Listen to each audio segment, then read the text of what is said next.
est en 1973. Et il tenait à cette époque de sa vie un journal. Et il dit avoir noté beaucoup de choses, mais qu'ensuite non, qu'il a cessé peu après qu'elle ait commencé, elle, l'histoire d'amour.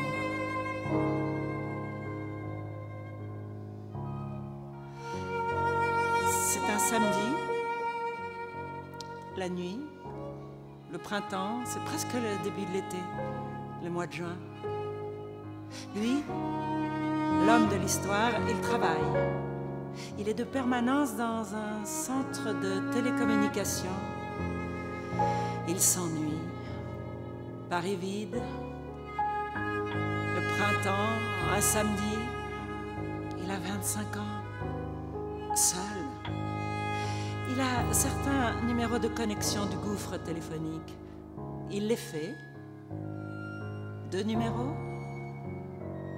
3 numéros. Et puis voici. La voici. Elle lui téléphone en même temps que lui dans l'espace et dans le temps.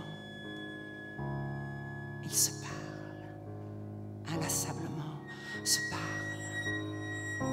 Ils se décrivent. Elle se dit être une jeune fille aux cheveux noirs, longs. Il dit être un homme jeune aussi, aux yeux très bleus, blonds, grand, presque maigre, beau. Elle lui parle de ce qu'elle fait. D'abord, elle lui dit qu'elle travaille dans une usine. Une autre fois, elle lui dit revenir de Chine. Elle lui raconte un voyage en Chine. Une autre fois encore, elle dit faire ses études de médecine, cela en vue de s'intégrer au corps des Médecins sans frontières.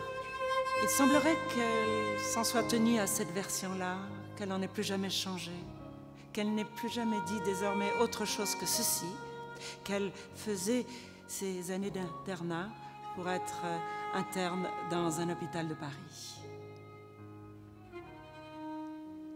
Il dit qu'elle parle bien, avec facilité, qu'on ne peut s'empêcher de l'écouter, de la croire.